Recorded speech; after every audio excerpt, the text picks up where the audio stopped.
Hello everyone, myself Aditya Syal and welcome to our channel Builder Bro, जहां हम सिर्फ AI learn नहीं करते हैं बल्कि एक्चुअली बिल्ड भी करते हैं। अगर आप जनरेटिव एआई में सीरियस हो और specially RAG systems, production pipelines और real world generative AI applications बनाना चाहते हैं, देन इस playlist is going to be a complete road map for you. Video purpose आज का ये होगा कि मैं आपको बताने वाला हूँ कि हम क्या बिल्ड करने वाले हैं, कौन से फेजेस में सीखेंगे, बिगनर से प्रोडक्शन रैक तक का जर्नी सफ़र करेंगे एंड अल्टीमेटली कैसे आप डिप्लॉयबल रैक सिस्टम बना लोगे। सो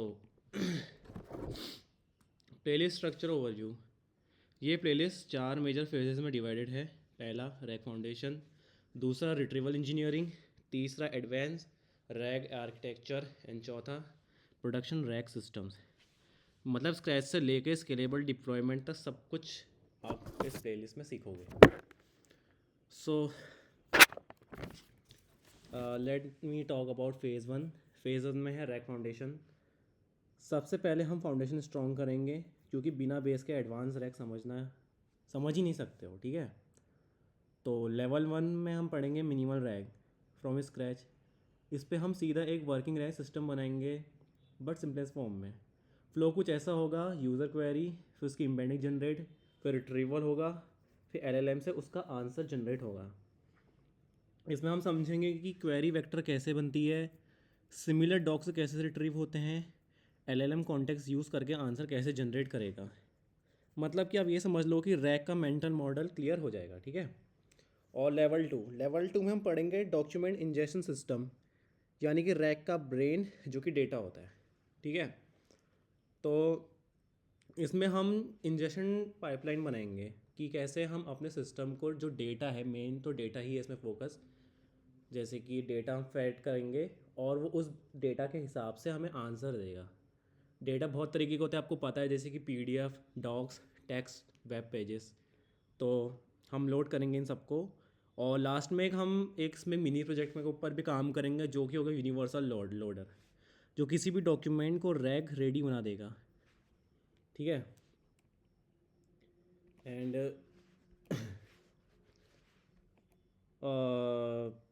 तो लेवल थ्री में तो बात करते हैं लेवल थ्री की। लेवल थ्री में हम चंकिंग टेक्निक होती है उसमें हम डीप डाइव करेंगे, और हम इसमें 3 स्ट्रेटजीज टेस्ट करेंगे। पहला फिक्स चंकिंग, इसमें हम जो डेटा होगा उसको इक्वल साइज में स्प्लिट करेंगे। सिंपल होता है, पर उसमें दिक्कत क्या होती है कि कंटेक्स्ट ब्रेक हो जाता है, ठीक है। फिर उसके बाद हम बात करेंगे ओवरलैप चंकिंग में। इसमें क्या होता है, जो चंक्स होते हैं वो आपस में ओवरलैप करते हैं। इसमें जो फिक्स चंकिंग वाला इशू था, कंटेक्स्ट ब्रेक हो जाता है, इसमें कंटेक्स्ट प्रिजर्व रहता है। And the most important chunking, semantic chunking, इसमें मीनिंग बेसिस से स्प्लिट्स होते हैं। यही नहीं कि आप इतने मतलब एक फिक्स टाइप में अपने डेटा को स्प्लिट कर रहे हैं, इसमें ऐसा नहीं होता है। इसमें स्मार्टेस्ट अप्रोच होती है और मीनिंग के बेसिस से स्प्लिट होते हैं, ठीक है। और हम कंपेयर करेंगे रिट्रीवल आउटपुट्स को, कि कौन सा चंकिंग मेथड सबसे बेस्ट रिट्रीवल आउटपुट देता है। और आपको मैं एक गोल्डन इंसाइट भी बता देता हूँ। जो बैड चंकिंग होती है, bad chunking is equals to dumb RAG. मान लो अगर आप कोई तगड़ा जीपीटी, जैसे कि तगड़ा एलएलएम है, जीपीटी हो गया जी, और जेमिनी 3 प्रो का भी यूज़ कर रहे हैं, पर आपके जो चंकिंग स्ट्रेटेजी है बहुत बेकार है, तो इस केस में आप उम्मीद मत लगाना कि जो आपका सिस्टम होगा कि मेरा जीपीटी अच्छा है तो अच्छा परफॉर्म करेगा। नहीं, चंकिंग बेकार है, बुनियादी ख़राब है, तो मकान कहाँ से ढंग का बनेगा। इसमें वही सिस्टम लगता है। एंड फेज वन का जो लास्ट लेवल होगा वो होगा एम्बेडिंग ऑप्टिमाइजेशन। ये भी एक तरीके का, जो मैं अभी बुनियाद जैसे की बात कर रहा था, उसमें भी इसका बहुत तगड़ा रोल है, ठीक है। ये क्या, इसमें क्या पढ़ेंगे हम, जो टेक्स्ट होगा, टेक्स्ट को वेक्टर में कैसे कन्वर्ट करना है, ठीक है। इसमें हम पढ़ेंगे कि कौन सी इम्पेंडिंग, ज़रा कुछ इशू आ गया तो इस कारण सिस्टम बंद हो गया था। तो बात कर रहा था लेवल फोर इम्पेंडिंग ऑप्टिमाइजेशन की। इसमें हम कवर करेंगे कि टेक्स्ट को वेक्टर्स में कैसे कन्वर्ट करते हैं। इसमें बहुत सारी इम्पेंडिंग टेक्निक्स होती हैं, और पर इसमें हम क्या कहते हैं, बहुत सारी इम्बेडिंग टेक्निक्स के बारे में बात करेंगे, जैसे कि ओपन ए की इम्बेडिंग्स, इंस्ट्रक्टर की इम्बेडिंग्स, मिनी एल की इम्बेडिंग्स। हम इसमें देखेंगे कि कौन सी इम्बेडिंग बेस्ट है। जो कि ऑल ओवर हमारे सिस्टम की एक्यूरेसी और एफिशिएंसी बढ़ाने में बहुत इंपॉर्टेंट सपोर्ट करती है। जो मैट्रिसेस होंगे जिस पे हम ये इन एम्बेडिंग्स को कंपेयर करेंगे वो होंगे स्पीड, एक्यूरेसी और कॉस्ट। इससे हमें क्लैरिटी मिल जाएगी कि प्रोडक्शन में कौन सा एम्बेडिंग मॉडल हम यूज़ करें। ठीक है, तो ऑन एन एवरेज ये बात थी फेज़ वन की, जो हम फेज़ वन में चीज़ें कवर करेंगे। नेक्स्ट हम आते हैं फेज़ टू, रिट्रीवल इंजीनियरिंग में। अब फाउंडेशन के बाद फोकस शिफ्ट होता है रिट्रीवल एक्यूरेसी, रैग क्वालिटी, जिसका मतलब ये है। तो इसका फर्स्ट लेवल यानी कि सिमिलैरिटी सर्च टाइप, इसमें हम बात करेंगे कि आपको पता है जो वेक्टर सर्च का कोर होता है वो सिमिलैरिटी मैथ। ठीक है, हम इम्प्लीमेंट करेंगे cosine similarity, dot product, Euclidean distance. इसमें आप समझोगे कौन सा डेंस एम्बेडिंग में बेस्ट है, कौन सा फास्ट है। तो नेक्स्ट बात आती है लेवल टू, हाइब्रिड सर्च की। इसमें सिर्फ वेक्टर सर्च परफेक्ट नहीं होता, जैसे कि हम ट्रेडिशनल रिट्रीवल सिस्टम में देखते हैं कि हम उस पर सिंपल वेक्टर बेस के ऊपर वो होता है, रिट्रीवल होता है। ठीक है, पर प्रोडक्शन में एक दिक्कत आई कि जो सिर्फ वेक्टर सर्च होता है परफेक्ट नहीं होता। प्रॉब्लम ये है थी कि एम्बेडिंग्स एग्जैक्ट कीवर्ड मिस कर देता है। इसका सोल्यूशन आया हाइब्रिड सर्च, जो कि vector search plus keyword search के ऊपर बेस्ड होता है। इसमें इससे सिमेंटिक और लेक्सिकल दोनों मैच मिलता है, जिसके कारण ऑल ओवर जो हमारी रिट्रीवल होती है, रिट्रीवल एक्यूरेसी बहुत बढ़ जाती है। ठीक है, अब नेक्स्ट लेवल आता है हमारा मेटा डेटा फिल्टरिंग। अब रिट्रीवल में फ़िल्टर्स ऐड करेंगे। इस फेज हम सीखेंगे कि रिट्रीवल में फ़िल्टर ऐड करेंगे। जैसे कोई सिस्टम है, उससे आप डेट निकालना चाहते हो, particular author, topic. Example query में बता देता हूँ, जैसे कि हम एक हमारे पास सिस्टम है, उसमें क्वेरी डालें शो फाइनेंस पॉलिसीज़ आफ्टर 2022। मतलब इसमें क्या होगा कि सिर्फ सिमिलैरिटी नहीं, स्ट्रक्चर्ड फिल्टरिंग भी होगी। ठीक है, अब नेक्स्ट लेवल आता है हमारा री रैंकिंग मॉडल्स। इसमें रिट्रीवर्स जो टॉप, आपको पता है जनरली जो हमारा रिट्रीवर होता है वो टॉप के डॉग्स लाता है। ठीक है, बट जो सारे डॉग्स होते हैं इक्वली रिलीवेंट नहीं होते हैं। तो पाइपलाइन अब इसमें हमारी जो पाइपलाइन होगी वो अपग्रेड होगी, रिट्रीवर, फिर उसके बाद री रैंकर, फिर एलएलएम। इसमें हम रैंकर्स मॉडल यूज़ करेंगे, फॉर एग्जांपल कोहर री रैंकर, बीजीई री रैंकर एंड क्रॉस इनकोडर्स। इसका फ़ायदा ये होता है कि जो हमारा एक्यूरेसी होता है रिट्रीव डेटा का, उसकी जो मतलब एफिशिएंसी कहो या एक्यूरेसी कहो, उसका बहुत एक तगड़ा जंप होता है। ठीक है, तो ये था फेज़ टू के बारे में जो हम पढ़ेंगे। नेक्स्ट आता है phase three, advance rag architecture. अब रैग इंटेलिजेंट बनने लगता है। ठीक है, इसमें पहले लेवल मल्टी क्वेरी रैग में हम डिस्कस करेंगे कि हमें पता है कि एक क्वेरी से लिमिटेड रिट्रीवल होता है। आपने एक क्वेरी डाली, उस क्वेरी के बदौलत कितना जो रिट्रीव हो जाएगा, कुछ amount of chunk of data retrieve ही होता है। ठीक है, तो इसमें क्या होगा कि जो एलएलएम होगा वो खुद से मल्टीपल सर्च क्वेरी जनरेट करेगा। एग्जांपल मैंने एज अ यूज़र क्वेरी डाली कि कंपनी लीव पॉलिसी। ठीक है, अब इसमें मल्टी क्वेरी रैक सिस्टम में क्या होगा कि उसको LLM more precise answer generate कर निकले, इस क्वेरी को तीन चारों नई क्वेरी बना देगा। यहाँ पर मैंने लिखा है कि यूज़र क्वेरी वो बन जाएगी 5 क्वेरीज। फॉर एग्जांपल यही क्वेरी बन सकती है कि sick leave rules, paid leave policy, leave approval flow, etcetera. इसमें क्या हुआ कि डाइवर्सिटी ऑफ जो क्वेरीज होंगी, इसके कारण हमारा जो रिट्रीवल का डेटा का कवरेज होगा वो बेटर कवरेज होगा, वो एक ब्रॉड अमाउंट ऑफ डेटा आपके लिए लेकर आएगा। ठीक है, तो this is all about multi query RAG. उसके बाद है level two, parent child retrieval.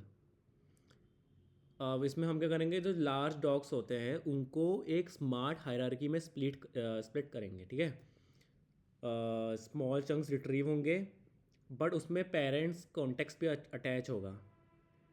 इससे इसका फ़ायदा ये है कि जो कॉन्टेक्स्ट लॉस की प्रॉब्लम आती है वो काफ़ी हद तक सॉल्व हो जाएगी। अब नेक्स्ट लेवल आता है कन्वर्सेशनल रैग। कन्वर्सेशन रैग से आप समझ ही रहोगे कि जो ट्रेडिशनल रैग होता है उसमें आप एक मेमोरी लगा दोगे, ठीक है। जैसे कि मान लो आप चैट बॉट ही बना रहे हो, तो चैट बॉट को आपको पता है कि जैसे आप उससे कहोगे कि find policies for this company, मतलब आप उसको बार बार ये तो नहीं बताओगे कि मैं इस बंदे के बारे में बात कर रहा हूँ। आप चाहते हो कि वो समझे कि हाँ, उसके बाद कॉन्टेक्स्ट रहे कि हाँ ये यूज़र इस बंदे या फिर इस पॉलिसी के बारे में बात कर रहा है। तो उस केस में मेमोरी बहुत इंपॉर्टेंट रोल प्ले करती है। और जहाँ पे ट्रेडिशनल रैग में मेमोरी का इम्बेडमेंट हो जाता है उसको कहते हैं कन्वर्सेशनल रैग, ठीक है। मोटा मोटा आप ये समझ लो कि मतलब सिस्टम पास्ट क्वेरीज को रिमेंबर करेगा। और नेक्स्ट फाइनल फेज और आता है इसका एडेप्टिव रैग। ये एडवांस रैग टेक्निक्स होती हैं, मेनली आपकी एजेंटिक एमयूज़ होती है। तो यहाँ सिस्टम खुद डिसीजन लेगा कि रिट्रीवल लेना है या नहीं लेना है। जैसे कि मान लो मैंने एक वो बनाया, अपना रैक सिस्टम बनाया है कंपनी के डेटाबेस अटैच करके। और अगर आपने एलएलएम से क्वेश्चन पूछा कि tell me about this company, और एलएलएम इसमें खुद सोचेगा कि भाई क्या मुझे क्वेश्चन का आंसर पहले से पता है। अगर वो कहेगा कि मुझे पता है, तो तब तो फिर वो रिट्रीवल नहीं करेगा, वो खुद के नॉलेज बेस से आंसर देगा। जब उसको लगता है कि मुझे इसका आंसर नहीं पता, तब वो रिट्रीव करेगा, ठीक है। इसमें वो खुद ये भी सोच सकते हैं कि मुझे कितने डॉक्स चाहिए, कौन सा रिट्रीवर यूज़ हो। यानी कि ये समझ लो कि डायनेमिक रिट्रीवर स्ट्रेटजी इसमें यूज़ होगी, ठीक है। अब नेक्स्ट लेवल आता है करेक्टिव रैग, इसको हम सी रैग भी कहते हैं। इसमें वैलिडेशन लेयर ऐड हो जाती है, ठीक है। इसमें फ़्लो कुछ ऐसा रहता है कि पहले रिट्रीवल होता है, फिर इवेल्युएशन होता है। यानी कि एलएलएम उस रिट्रीवल क्वालिटी को इवेलुएट करता है कि जो ये क्वालिटी ऑफ डेटा लाया है कि अच्छी है बुरी है। अगर सही क्वालिटी रहती है तो वो उसको करेक्ट फेज में भेज के यूज़र को शो कर देता है। अगर उसकी क्वालिटी सही नहीं रहती है, वो वापस से जो साइकिल वो इवेल्युएट से वापस रिट्रीव होके ये साइकिल चलते रहती है। इसमें इसको दूसरा नाम भी है सेल्फ करेक्टिव रैग। इसका फ़ायदा होता है कि आपकी डेटा का जो वो रिफाइनिंग हो जाती है, जो आपका आउटपुट है वो बहुत हद तक रिफाइन हो जाता है, मतलब डर्टी डेटा की कंडीशन हट जाती है, ठीक है। नेक्स्ट आता है सेल्फ रैग। यहाँ जो एलएलएम होता है वो खुद रिफ्लेक्ट करता है कि कंटेक्स्ट इनफ है, मोर रिट्रीवल चाहिए, यानी खुद से बात करता है कि मुझे क्या करना है। अब जो डिसीजन के बाद आंसर जनरेट करता है एलएलएम इसमें, और मतलब डिसीजन लेगा उसके बाद आंसर जनरेट करेगा। पर इसमें दिक्कत ये है कि जो एलएलएम का ये जो हो रहा है, वो सोच रहा है, हमने से बात कर रहा है, इसमें उसकी टोकन्स काफ़ी हद तक यूज़ हो जाते हैं, एक्स्ट्रा टोकन्स। और टोकन ज़्यादा यूज़ करने से कॉस्ट भी बढ़ जाती है, ठीक है। नेक्स्ट द मोस्ट इंपॉर्टेंट आता है agentic rag. This system is widely use in industry, agentic rag, ठीक है। इस पर आपको नाम से ही पता चल रहा होगा कि इसमें जो रिट्रीवल ऑगमेंटेड जनरेशन की प्रोसेस होती है वो एआई एजेंट्स कंट्रोल करते हैं। यानी कि आप एक इसमें रूल ड्रिवन सिस्टम नहीं है, इसमें एजेंट्स कंट्रोल करते हैं कि प्लान रिट्रीवल स्टेप्स क्या होंगे, और क्या कहते हैं अगर उनको एक सोर्स से डेटा नहीं मिल पा रहा तो वो नेक्स्ट सोर्स में शिफ्ट हो सकते हैं। वो एक्सटर्नल एपीआई से टूल कॉल कर सकते हैं। इससे मेनली इंटेलिजेंट वर्कफ्लो और बहुत फ्लेक्सिबल वर्कफ्लो बन जाता है, ठीक है। और नेक्स्ट लेवल आता है इसका ग्राफ रैग। आपको पता ही होगा कि जो ट्रेडिशनल रैग होता है वो चंक्स पे बेस्ड होता है, छोटे छोटे अमाउंट ऑफ डेटा के ऊपर बेस्ड होता है। इसमें क्या होता है, वैसे मैं शुरुआत में बात कही थी कि रिलेशनशिप लॉस हो जाता है, जो चंक्स वाला फंडा होता है। सिमेंटिक सर्च में हाँ माना कि सिमेंटिक सर्च में कई हद तक जो डेटा का मीनिंग होता है वो प्रिजर्व रहता है। पर आगे जाके प्रोडक्शन में एक और एफिशिएंट टेक्निक सामने आई जिसका नाम था graph rag. Graph rag uses knowledge graphs, और इसमें आप पढ़ोगे concept of entity links, hierarchies, dependencies. और उसका फ़ायदा ये होता है कि जो रैक सिस्टम होता है उसमें कॉम्प्लेक्स रीजनिंग इनेबल हो जाती है। अब जितनी ज़्यादा वो कॉम्प्लेक्स रीजनिंग करेगा उतना ज़्यादा वो आपके कंटेक्स्ट को समझेगा, उसको अपना उतना गोल रिफाइनमेंट मिलेगा, उतना अच्छा रिट्रीवल होगा डेटा का, उतना अच्छा रिस्पॉन्स जनरेट होगा। So this is phase 3। माना कि थोड़ा सा बड़ा टॉपिक है पर इम्पोर्टेंट है। नेक्स्ट फेज़ आता है प्रोडक्शन रैक सिस्टम्स। अभी तक हमने जो करा वो लर्निंग बेस्ड था। अब ये दिस इज़ इसको मैं ज़्यादा इम्पोर्टेंस दूंगा। अब लर्निंग से हम क्योंकि डिप्लॉयमेंट में शिफ्ट हो रहे हैं। ठीक है, लेवल 1 बात करते हैं रैग एपीआई की। इसमें हम फास्ट एपीआई का बैकएंड बनाएंगे जिसमें हम upload docs, query system, delete docs, इन सब के एंड पॉइंट्स बनाएंगे और इसको फिर प्रोडक्शन लेवल में पुश करेंगे। Level 2 async retrieval. बेसिकली इसमें हम स्पीड ऑप्टिमाइजेशन करेंगे through the use of parallel embeddings या असिंक वेक्टर सर्च। मैं समझ रहा हूँ कि आपको ये सब चीज़ें सुनने में या देखने में थोड़ा सा लग रहा होगा कि ये क्या चीज़ें बोला जा रहा है, ये है क्या सब। टेंशन मत लीजिए, आगे जाके आपको ये सब चीज़ें मक्खन की तरह आसानी से समझ में आ जाएंगी। ज़्यादा कोई हेक्टिक चीज़ नहीं है। अब मैं बात करता हस्टिंग रिट्रीवल की। इसमें क्या होगा, जैसे कि मैंने अभी बोला, इसमें स्पीड ऑप्टिमाइजेशन यानी कि आपकी डेटा रिट्रीवल और जनरेशन की लेटेंसी काफ़ी रिड्यूस हो जाएगी। Next vector database scaling. मैंने जैसे कि बात करी थी, इसमें हम एम्बेडिंग्स यूज़ करके टेक्स्ट के चंक्स को वेक्टर में बनाते हैं। अभी जो वेक्टर्स होता है, ये वेक्टर स्टोर कहाँ होते हैं, ये वेक्टर स्टोर होता है वेक्टर डेटाबेस में। अब वेक्टर डेटाबेस को भी हम ऑप्टिमाइजेशन टेक्निक होती है जो, क्योंकि जो लार्ज स्केल डिप्लॉयमेंट होते हैं वो काफ़ी एडवांस वेक्टर डेटाबेस यूज़ करते हैं। टेस्टिंग फेज़ के लिए हम लोकल डेटाबेस जैसे कि फायर्स या फिर फायर्स यूज़ करते हैं या फिर Chroma. And large scale deployment के लिए हम एडवांस वेक्टर डीबी जैसे कि क्वाड्रेंट, वीवी8 या पाइनकोन यूज़ करते हैं। इस पे आप शार्डिंग और इंडेक्स ट्यूनिंग के भी कॉन्सेप्ट्स सीखेंगे। एंड नेक्स्ट लेवल आता है हमारा कैशिंग लेयर। इसमें हम एम्बेडिंग्स और रिट्रीवर रिजल्ट्स और एलएलएम रिस्पॉन्सेज है उसको हम कैश करना सीखेंगे। इससे क्या होगा कि जो एलएलएम की आपकी टोकन्स की कॉस्ट है वो 50 up to 70% तक रिड्यूस हो जाएगी।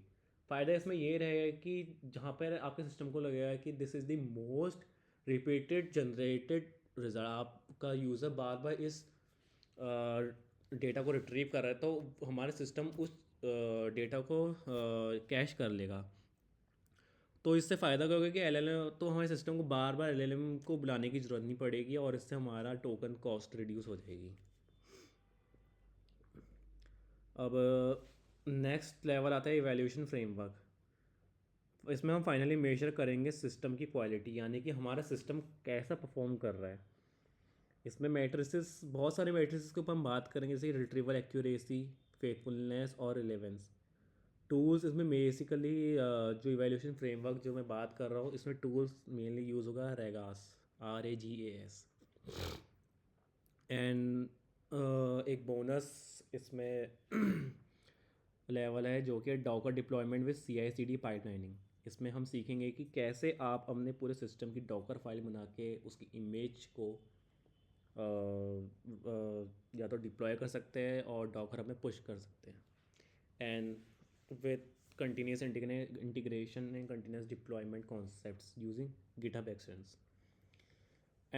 On an contrary, मैं आपको बताना चाहता हूँ कि इसका फाइनल टेक स्टैक क्या रहेगा। फ्रेमवर्क्स हम यूज़ करने वाले हैं इसमें लैंगचेन, वेक्टर डीबीज हम मेनली बेसिकली हम बात करेंगे फायर्स या क्रोमा पे। पाइनको में भी बात करेंगे पर basically as we are working on learning phase I will be using FAISS. Embeddings हम यूज़ करेंगे इंस्ट्रक्टर LM की। री रैंकर्स हम यूज़ करेंगे cross encoders and Cohere. And evaluation का जैसे कि मैंने आपको बताया रागास हम यूज़ करेंगे। So at the end of this playlist आप बहुत सी चीज़ें आप सीख चुके होंगे, जैसे कि बिल्ड रैक फ्रॉम स्क्रैच ये आप सीख चुके होंगे, ऑप्टिमाइज रिट्रीवल की स्ट्रेटजी आप सीख चुके होंगे, और एडवांस आर्किटेक्चर जैसे कि मैंने आपको बताया सी रैक, एजेंटिक रैक जैसे कॉन्सेप्ट्स और एडवांस रैक टेक्निक्स आप बनाना सीख जाएंगे। और इसके डिप्लॉयमेंट ऑफ प्रोडक्शन एपीआईज, जैसे कि मैं आपको बताया fast API, Docker, CI/CD, and last and ultimately evaluate and scale systems. यानी कि आप अपने सिस्टम को इवेल्युएट करेंगे कि उसकी परफॉर्मेंस कैसी है यूजिंग रगास। रगास कहते हैं। सो